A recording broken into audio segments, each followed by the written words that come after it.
পবিত্র ঈদ এ মিলাদুন্নবী উপলক্ষে খাগড়াছড়িতে ধর্মীয় ভাবগাম্ভীর্য ও উৎসবমুখর পরিবেশে জশ্নে জুলুস অনুষ্ঠিত হয়েছে। আজ সকালে আহলে সুন্নত ওয়াল জামাত খাগড়াছড়ির উদ্যোগে কেন্দ্রীয় ঈদগাহ ময়দান থেকে জশ্নে জুলুস বের হয়।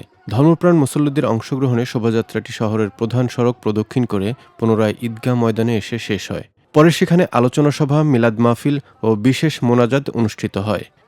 সকল দলিলকে এক জায়গায় করলে জশ্নে জুলুস ঈদে মিলাদুন্নবী সাল্লাল্লাহু আলাইহি ওয়াসাল্লাম এটা একটা মুস্তাহাব আমল। কোরআনে কারীমের আয়াত দ্বারা প্রমাণ, হাদিস দ্বারা প্রমাণ।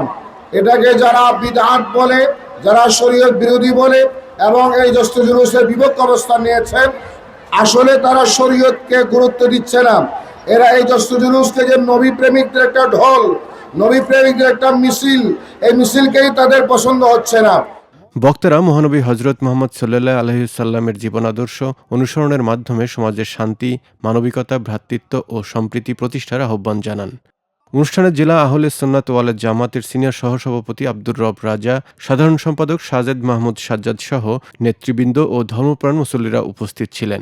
শেষে দেশ, জাতি ও মুসলিম উম্মার শান্তি ও কল্যাণ কামনায় বিশেষ মোনাজাত এবং তবারক বিতরণ করা হয়।